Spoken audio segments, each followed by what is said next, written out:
Welcome to Get to the Hook. I am your co-host, Charles Latibeaudiere. And I'm your co-host, Eric Colley. So we have some, as they say, hot off the presses headlines for you here, some about huge artists. I mean, we're covering Drake, we're covering Kendrick, Ariana covering Grande. Kendrick again, Ariana Grande. Some really big news happening with all of these artists and a few others. But where do we even begin here, Eric? What's the... I mean, Kendrick dropped an album, so I think we should start there, right? Let's start with Kendrick, and that can get us into Drake because there's a connection there. So yeah, the big thing on this past Friday, Kendrick dropped his album GNX, which is a reference to the Grand National. It's a Buick. And I know looked the this Grand up. National, yeah. The specific, it's a 1987 Buick GNX is the car that he is in all the videos for and the cover and everything. Only 547 of those cars were made. Really? And I guess his dad had a Buick. It wasn't that exact one, but when he was born, apparently his dad brought him home in like a Buick Regal. So Kendrick's always wanted this car, got himself one.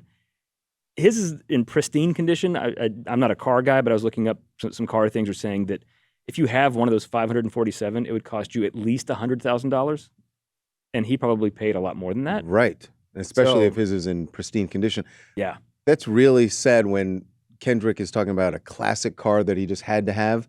And I actually remember that car like driving around town in 87 in a Grand National. And I will say it was rare. I didn't realize they were that Well, rare. there's the Grand National and there's the G and X is like a more limited. The GNX is the more rarefied one. And that's the one he wanted. That's the one he got because it's Kendrick Lamar. And so that's the title if you're wondering what the title of the album is about. But once you get into the album, there's so much going on. And you know, I realized a few disses, or at least some people have perceived them as disses. Yeah, I realize there's a lot of overlap between Kendrick fans and Taylor Swift fans.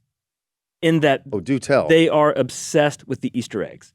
Yeah. Whenever Taylor releases an album, people go through with a fine-tooth comb, like, oh, she referenced this, she referenced the color of this sweater, this is this, that's that, this is this person. We do the same thing with Kendrick. I guess talking you're about right. what's the reference to that? Is this a reference to this?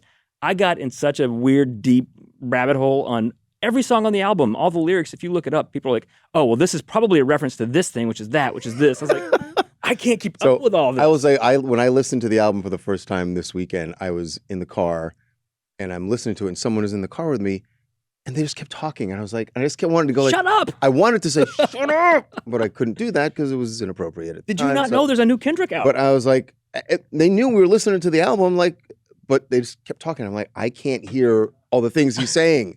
It's hard. The beats were great. Yeah. Oh, look at my notes here. I also forgot. You know who co-produced the album? Who? Jack Antonoff, who produces Taylor Swift. Well, there you go. There you go. And Kendrick's first #1 song was his feature on Taylor's Bad Blood. That's right. A lot of overlap there. Interesting. Jack Antonoff co-produced the whole album? I think wow. So. There's a lot of producers on this record, so I don't know if he's involved in every single song, but definitely Jack Antonoff is part of it. Yeah. The biggest song from the album, this chart-wise next week, already predicted to be #1 next week, is Squabble Up, which samples Debbie Deb's 80s freestyle classic. And let me tell you, folks are loving folks, I'll just say this, folks in certain areas of LA are loving this. Oh, yeah. Because that freestyle, you put that freestyle in there anywhere and they're in. That's it. Right. But one of the songs that's getting talked about a lot is Whacked Out Murals.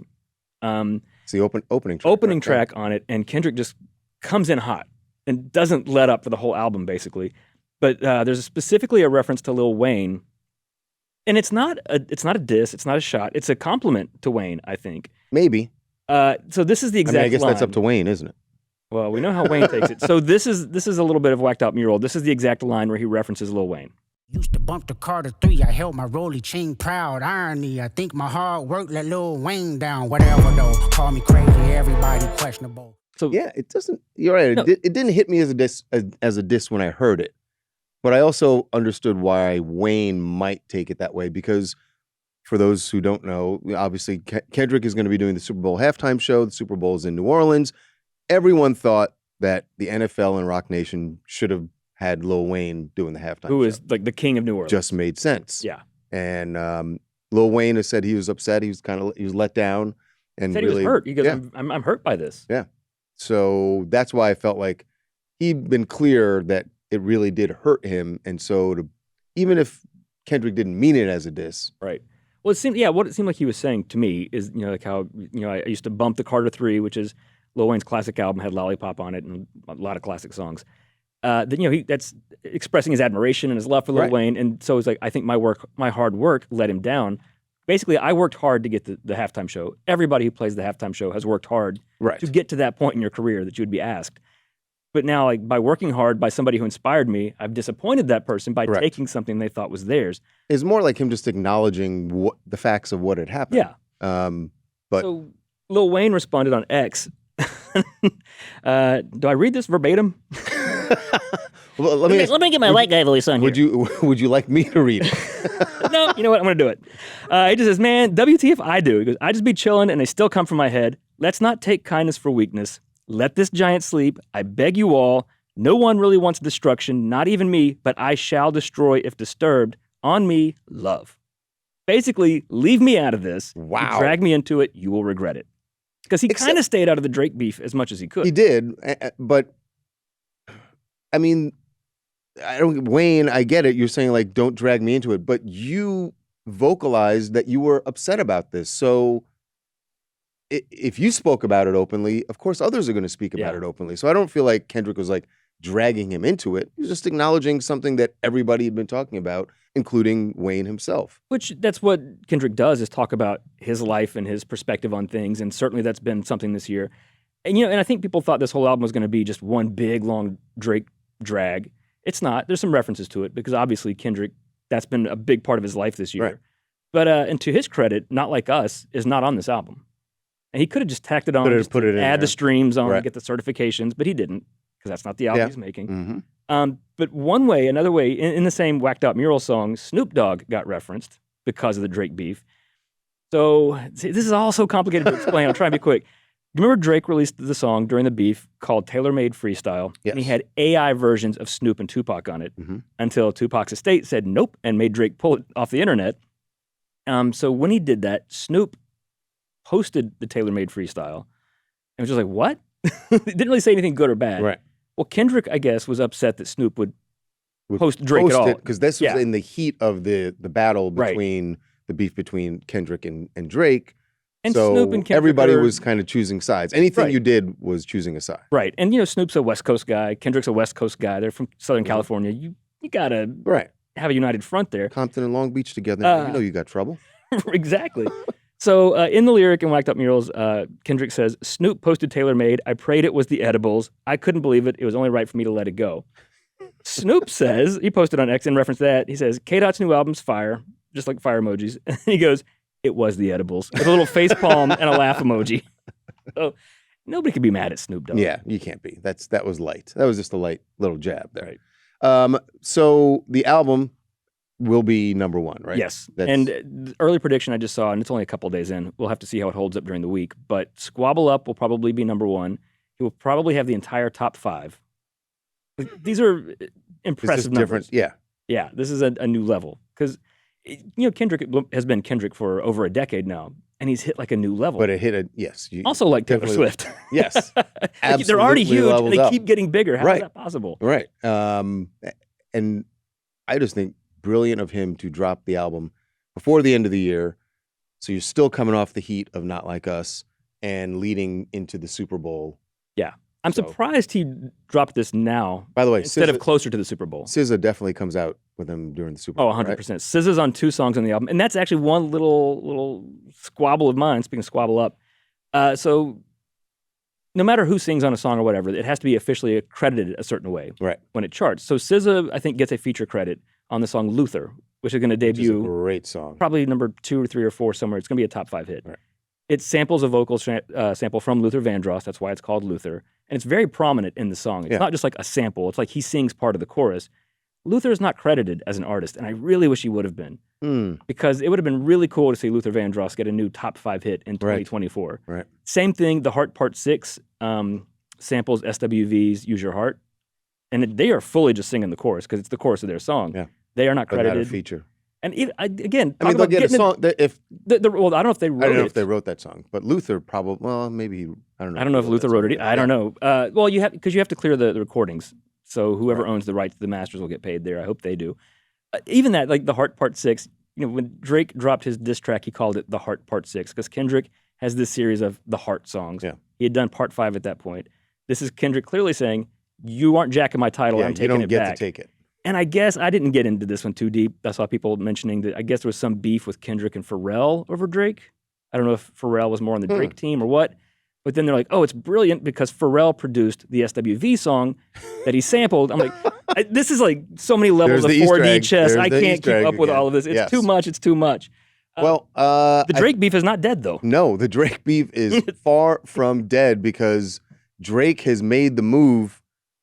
Maybe you could say this is going nuclear mode here because he did the one thing that everyone has said since Not Like Us came out that Drake should not do.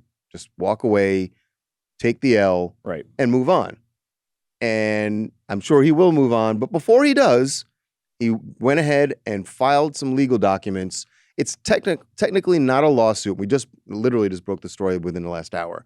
So I got to make sure I get the details right. But it's not a lawsuit. He has filed legal documents in New York and also in Texas, where the reason it's filed in Texas, iHeartRadio is based there. Oh, okay. And he is making a bunch of allegations against Universal Music Group, which distributes his music, but also distributes Kendrick's music.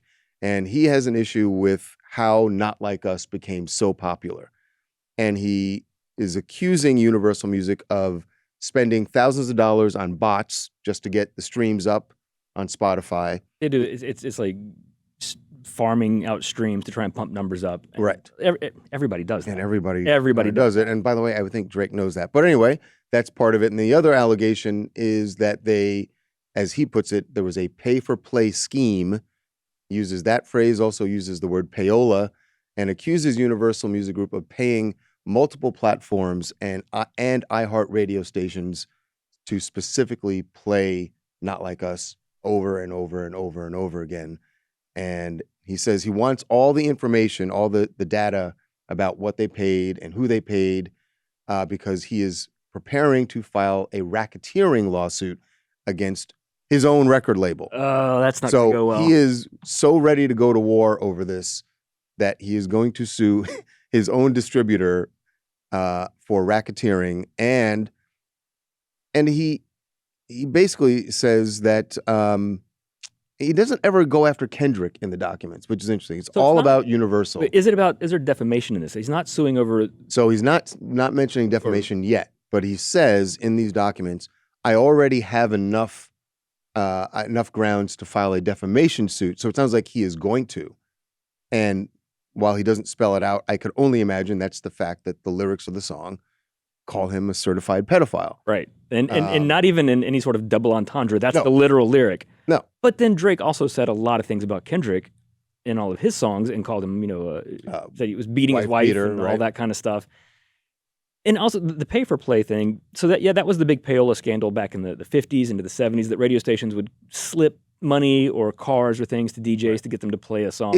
It technically is a violation, and the FCC but you is can supposed do to it up front. The iHeartRadio deals, it's up front. They have to announce it like, it's a sponsored whatever, and they play it once an hour. Everybody does that. Big artists always get radio deals, and they don't even really need them, because if Drake's implication is that Not Like Us was only a hit because of all this, that is implying that it reached the level it did. I don't think he's flat out saying it wouldn't have been a hit. He's just saying it became everywhere. You could not go anywhere without hearing that song. And by the way, it's still kind of like that. Yeah, it's still in the top 20. Is it still in the top 20? Yes, that song is not gone away. It is still in the top 20. Okay, because of streams, and it's not bots at this point. Right. So Drake has pulled the move that we always said he could do. But he wouldn't, because that's just going to look weak, and it's going to be like more of an L for him. Like, you already lost that battle. It is interesting though that he says that he's going to go after Universal Music Group for racketeering, for doing things that, look, I'll just be honest, and I don't know this in fact at all, but if someone told me that Universal was doing the things that he is accusing them of doing for Not Like Us, if someone told me that they did that for a bunch of Drake songs, I would have been like, yeah, no duh. Yeah, okay. And I don't know that they did, but I wouldn't be shocked. But fighting your record label is never a good idea. Yeah. I mean, we've seen a lot of artists that when you start, biting the hand that feeds, they can end you, which is to Drake's point there. If they want you to be popular, they can make it happen. If they want you to not be popular, they can make that happen too. But does Drake feel like he is above that now, that he is the one of a handful of people powerful enough to take on Universal Music Group, which is the distributor for scores of huge artists? He really needs to come with a hot record next year. His last couple albums, I've said before, they were putting more very pressure successful on himself to make a great record, because if he phones something in, it's not going to be a good look. But maybe all the lawsuit or this, and it's not a lawsuit, this motion he filed, maybe it's partly to make Kendrick just look bad, because that was the whole thing of the battle. Not even the pedophile stuff. It just made Drake look weak in the battle compared to Kendrick. If he comes back and says, you resorted to all these tactics just to try and get up on me, it makes Kendrick look weak. Right. Because I will say, for all of Drake's insane success, and he has more top 10 hits than anybody and all that, as a chart watcher, you see people pull tactics like they'll do discounts during the week, or a remix, or things they'll do tricks to try and get to number one. Drake never really does that. He puts his stuff out and he moves on. And if people like it, they do. If they don't, they don't. And he moves on to the next thing. He's never played the game to try and make sure I have to do this and do that to get number one. That's not really something he's ever done. I just think the other thing that is interesting about this is he's kind of put Universal and Kendrick, even though he doesn't call out Kendrick directly in the documents, kind of put them on notice about saying certified pedophile on as huge a stage as the Super Bowl. Yeah. Because there's no way he does that. And I don't think, I can't see how he does it. He has to do that song. It was such a moment, but you can't do the NFL, the whole thing. Certainly. The NFL doesn't want to suddenly find itself in the middle of that whole battle. And whoever's Fox is broadcasting the Super Bowl, I'm sure they don't want to end up in the middle of that, because if he performs it during the Super Bowl, they're all potentially liable in a defamation suit. Not even possibly any action from Drake. You just don't want to have somebody screaming certified pedophile during the halftime show of the Super Bowl. It's just, you just shouldn't do that. It's not the stage for Now, it. he could do the A minor line, right? A minor. Because that's double entendre, and you can get away with that, right? You got, if you know, you know. Right. Kids won't get that. So we'll see where this ends up going, but Drake has now made it official that he is not going to walk away from this. And interesting, he files this a few days after GNX comes out. Not by accident, I don't think. It is not by accident. Yeah. Let's move on to something completely different. Wicked. Yeah, all right. Let's talk musicals. Musicals. Wicked opened finally after a year of hype, it felt like, or more. It made $114 million at the box office, which is really good. It's really good, although I heard some people throwing around a number $200 million. So I think that was always unrealistic. Yeah. But the industry expectation going into the weekend was 130 to 150, and it finished with 114. So it's below what they thought they were going to get. And they've spent so much money, not just making the movie, but marketing this thing. And they still have and they got part 2 to go still. But yeah, but I don't think, 114 million is still a great number. And I think specifically, if this came out in July and did 114, that might be a bad sign, because it's probably going to drop off the next week. Right. But holiday movies, this is going to actually, they're designed to probably for build over Thanksgiving week. Right, and through Christmas. It's going to have competition from Moana 2, but I think this movie's got a lot of legs, long way to go. So we're here to talk about the music. The music. Not so much the box office, which was impressive. I wanted to bring that up. So if I've never seen Wicked. I haven't seen the movie yet. I have never seen Never saw the play? The show. No, did you? I went. It's debatable how much of it I saw. Listen, I just want to say, I don't get a lot of sleep, all right? And so you put me in a theater, put me in a dark room, in a somewhat comfortable seat. I don't care what's going on stage. I'm probably going to take a little nap. And yes, I did. Well, here's a little bit of Cynthia Erivo and the cast singing Defying Gravity. I think I was awake for this song. I think I was. It's time to try defying gravity. I think I'll try defying gravity. Charles, wake up. Well, what? What? You fell asleep, not even during the movie, the play. How do you fall asleep during a play? What do you mean? How do you fall asleep during a play? There's actual people and things happening. I can tell you more plays I've fallen asleep through than ones that I was awake through. Why do you keep going? As someone drags me. Oh, all right. It's not to say I didn't enjoy it. What I saw of it was great. Are you going to see the movie? If someone drags you to it? It's one of those things like no, I don't have a burning desire to go see it, and especially having seen the play. Actually, by the way, I think I saw it twice. The best nights I fell asleep. I fell asleep in different parts of it, so I have it all pieced together now. Okay, but it feels like something I'm just going to watch at home. Yeah, that I don't need to go experience it in a theater.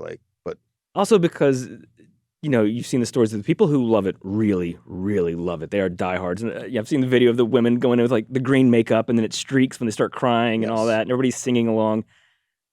I mean, I have no problem seeing it. I'm sure it's good, obviously, but I don't. That's not the crowd for me. I don't think. Right. Just I feel like I'm going to be out of place. Okay. Watch it at home, and you won't have someone singing the entire soundtrack. I mean, it might be my wife. I don't know. Right. So how's this? What's charting? What's charting from? Well, it all came out. It's just come out this past week, so it's all still new. But last I saw, Defying Gravity was number 20 on it was either Apple Music or Spotify. And bear in mind that's with all the Kendrick songs above it. So right. Probably be top 10 without there's a Kendrick asterisk. And you've got Christmas hitting now, right? Which is definitely going to ramp up after Thanksgiving.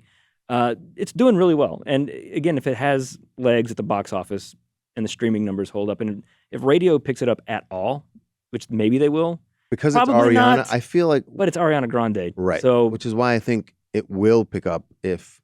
Well, I guess it depends. It may depend on how the box office goes next week. Well, that's the thing with musicals. Are you a big musical fan in general? I do enjoy a well-done musical, yes. But I feel like it's hard to do a really good musical. I think to me it depends on the music. Like these very like adult contemporary sort of soaring ballads like Wicked has, for the most part, is not my jam. Do you know what the highest grossing musical of all time is? There's two ways to look at this, and I'll give you both answers. I would have two guesses. Okay. And one of them has to be right. I would guess... Ooh, wait a second. Okay, well, I'll tell you the metric when you say the best of all time? So going by box office numbers for the films, this is not the albums, although both of them had huge albums. One is just the raw number, it's made more than anything else. The other one is if you adjust for inflation, the other one is miles ahead of everybody else. Just it came out a long time ago. So my two guesses were going to be Grease and The Sound of Music. One of those is correct. Uh-huh. The all-time, just for raw numbers, is the live-action Lion King. And if you look at the list of highest-grossing musicals, like 15 or something of the top 20 are all Disney movies, and most of them in the last 10 years, which makes sense, like Frozen and all that kind of stuff. Disney's sort of its own thing to me. I don't really think of those as musicals in the same sense. Yeah. And also this list I saw had things like Bohemian Rhapsody and Saturday Night Fever on it. Those are not musicals. That doesn't count as a musical. Those are just movies with music in them. Right. That's not the same thing. Not a musical, no. But if you adjust for inflation... And you know what? I know the Disney, it's just what Disney does. Yeah. And I guess technically they are musicals, but I never think of it. I just think of them as Disney movies.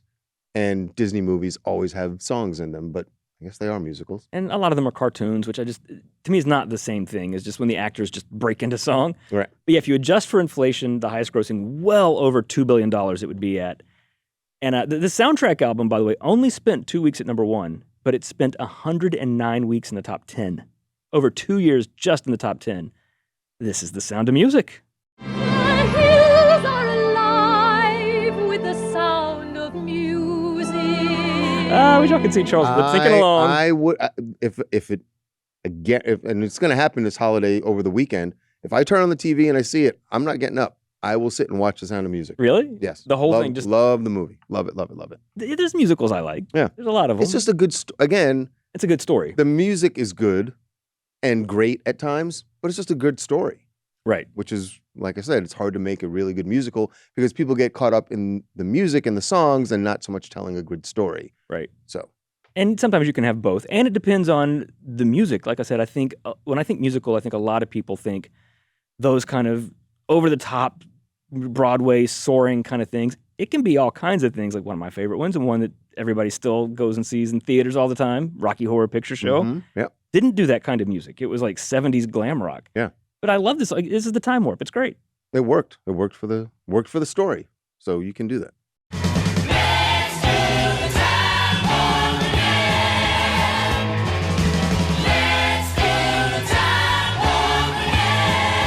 Which I think is why Grease worked so well. Because those were modern pop songs at the time. And some of them went to #1 even. They were just good songs. So Grease, I don't get any, do I get partial credit for Grease? Is it anywhere? Like, I mean, it's up there. It's on the list. All right.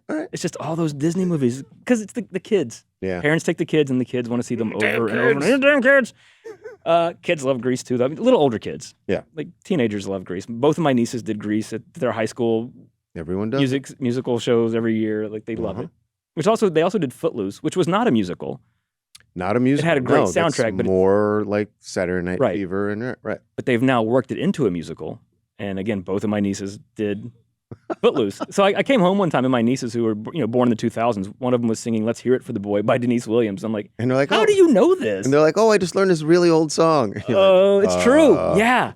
That song's like 30 years before she was born. She's like, that? It's an oldie. I'm like, oh, yeah. Yes, it is. Yes, it is, Eric. Yes, it is. And one more big breaking news thing I want to do quickly. The chart just came out this week, today actually, and Shaboozey's A Bar Song, we've mentioned it many times on here, because it is #1 for the 19th week. So it's now tied? It has tied Lil Nas X's Old Town Road as the longest running #1 hit of all time. Can y'all do it? Can you keep it #1 for one more week? Well, it won't be next week. Kendrick will be #1 next week. Oh, that's right. And then you've got Christmas hitting. Then you got Mariah and Brenda Lee coming. Wow, But after New Year's, you got the year-end countdowns. That means Shaboozey's going to get a lot of airplay. Mm-hmm. He could go back for a 20th week in January. No way. It absolutely could happen. Goes back. There's no way it goes back. So you think that he could take a month off from being #1 and then he's going to go back to #1? Has that happened before? Oh, yeah. Because then all the Christmas songs recede. Kendrick's album Bomb will be gone. I mean, depending on what happens with that. And if nothing else big comes out, and probably won't, all the old stuff just rushes back in and fills the void. It happens all the time. Really? Yeah. But I'm bringing up Shaboozey, and congratulations to him on that. Also, I've said this before, I love that now officially the 2 longest running #1 hits of all time are country or country adjacent songs by black men. By black people. Yep. Is that going to be a whole new thing now? Well, it seems to be working. If you can have a #1 song for 19 weeks, yeah. Because you could say black Lil people Nas are X lining up like, give me a hat, give me a Stetson, whatever you need.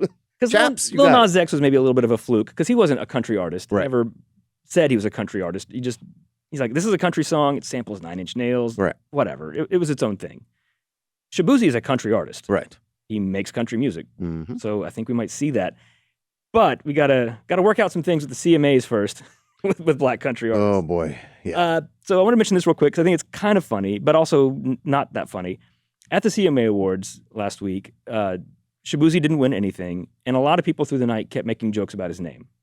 Like Peyton Manning kept saying, "Holy Shaboozey." And your last name is Latibeaudiere. You know this pain. I can't roll my eyes hard enough. And Shaboozey is his real last name. Right. It comes off like when people are already looking at the CMA saying, looking at him a little askance because Beyonce didn't get nominated.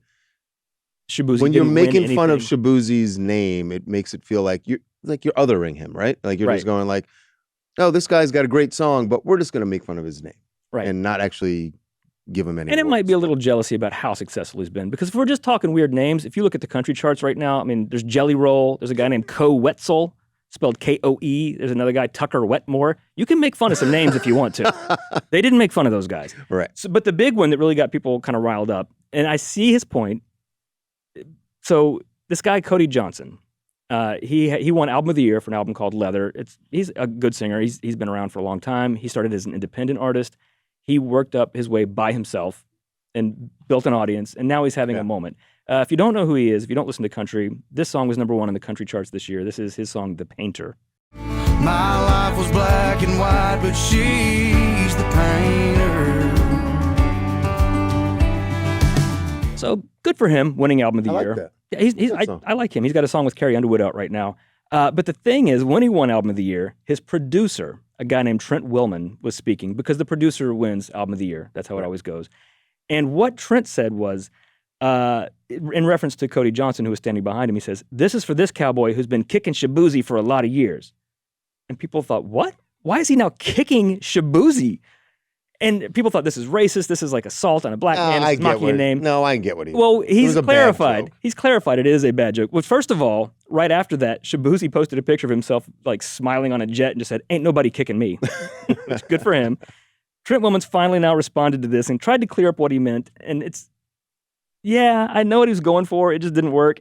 He says, "What I meant to express in my overly shocked and excited state was that I am very proud of Cody Johnson. He has worked his booty off, in all caps, the last 15 years, putting out and performing great music. He's not an overnight success." And then he says, shout out to Shaboozey for your response to my fumble and your sense of humor. Congrats on that 17-week #1 song, which now it's 19. Yeah. So I get it. He was trying to make a joke between Shaboozey and booty and kicking booty. Right. If his name was Shaboozey, it would even kind of make more sense. It would kind of make sense. But it doesn't. He forced it in. He put, I don't think he meant... No, I don't think he meant it. To do anything. I don't think he was trying to be racist or being like, I'm going to show that black guy and put him in his Absolutely place. wasn't trying to be racist. I don't think that. Trying to make a joke about the guys, again, because the name is so different, so everyone just had to... But as you said earlier, that alludes to the deeper thing, whether it's intentional or not. And I definitely don't think it was. I don't think Trent Willman was trying to make a racist statement. He just made a bad joke. The othering of names, I don't understand this name. I'm going to make a joke out of it. Right. And the reason I looked up Shaboozey, so his name is Collins Obinna Shaboozey, Chibueze. His parents were Nigerian immigrants. He was born in Virginia. And he played football, and he's like, when I was on the team, the coach could never say my name. And he's like, it just became easier to spell it this way. Right. So people would just get it. Yeah. How often I hear lots of booty? I hear lots of booty. Lot of booty, all the yay! time. And everyone who says it thinks they're so clever and so cool. Hey, you got lots of booty. I mean, I do have lots of booty, but that's a whole other... That's a different thing altogether. Oh, I love when Charles the player comes out. No. That's my favorit. No, I didn't mean that I get booty. I mean, I have you don't, large... Anyway. Oh, you don't get booty? That's sad. Yeah, I know. Hold on, Eric. I tricked you into being a double player. We need to end this episode. I mean, y'all can't please. see it, but behind his desk, Charles got that ass. We what definitely happened? need to end this episode right now. Is it Thanksgiving I don't yet? know how we went from... Oh, man. Well, this is going to be... Have a good holiday. Yeah, it's going to be great when it's sitting down at the table like, hey, I was listening to your podcast the other day. Oh, yeah. It's going to be fun. Well, listen, everyone have a great holiday. Right. Happy Thanksgiving. We have a lot to be grateful for. Booties, apparently. As Salt and Pepper once said, want to thank your mother for a butt like that. Yeah, and a lot of great music. We can all be grateful for that. Check out Kendrick and Wicked and everything that's out. Indeed. And we will see you next time on Get to the Hook.